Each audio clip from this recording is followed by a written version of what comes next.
Battle of Chamkaur का समय आ चुका था। आनंदपुर साहिब छोड़ने के बाद गुरु गोबिंद सिंह अपने परिवार और कुछ सिंहों के साथ चमकौर की छोटी सी गढ़ी में पहुंचे। उनके साथ केवल 40 के आसपास बहादुर सिंह थे, जबकि सामने मुगलों और पहाड़ी राजाओं की लाखों जैसी विशाल सेना खड़ी थी। चारों तरफ दुश्मन, ठंडी हवाएं और मौत का साया था। लेकिन गुरु साहिब के चेहरे पर डर नहीं, सिर्फ साहस दिखाई देता था। सुबह होते ही दुश्मन सेना ने गढ़ी को घेर लिया। तीरों, तलवारों और बंदूकों की आवाज से पूरा मैदान गूंज उठा। गुरु साहिब ने अपने सिंहों से कहा, आज धर्म और इंसानियत की रक्षा का दिन है। एक एक करके सिंह बाहर निकलते और सैकड़ों दुश्मनों को खत्म करते हुए शहीद हो जाते।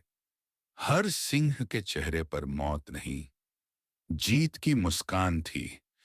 इसी युद्ध में गुरु साहिब के बड़े साहिबजादे साहिबजादा अजित सिंह ने युद्ध में जाने की अनुमति मांगी।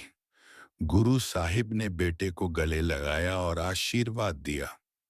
अजित सिंह शेर की तरह मैदान में उतरे। तलवार बिजली की तरह चल रही थी। दुश्मन उनके वार से कांप उठे। उन्होंने कई सैनिकों को मौत के घाट उतार दिया, लेकिन आखिरकार वीर गति को प्राप्त हुए।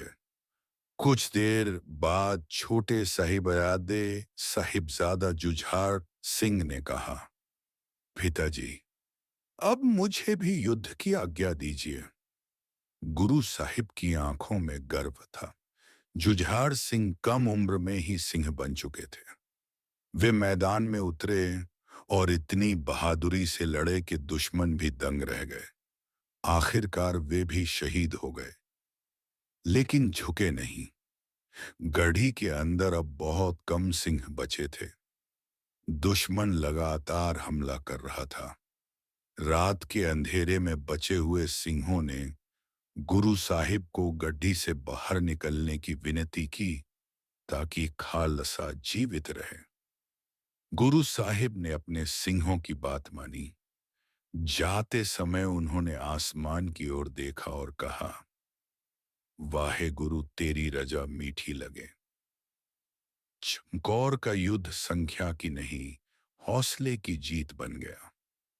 40 सिंहों ने लाखों की सेना को दिखा दिया कि सच्चाई, धर्म और साहस कभी हारते नहीं। आज भी चमकौर साहिब की धरती वीरता, बलिदान और खालसा की शान की गवाही देती है। बैटल ऑफ चमकौर का समय आ चुका था। आनंदपुर साहिब छोड़ने के बाद गुरु गोबिंद सिंह अपने परिवार और कुछ सिंहों के साथ चमकौर की छोटी सी गढ़ी में पहुंचे। उनके साथ केवल 40 के आसपास बहादुर सिंह थे, जबकि सामने मुगलों और पहाड़ी राजाओं की लाखों जैसी विशाल सेना खड़ी थी।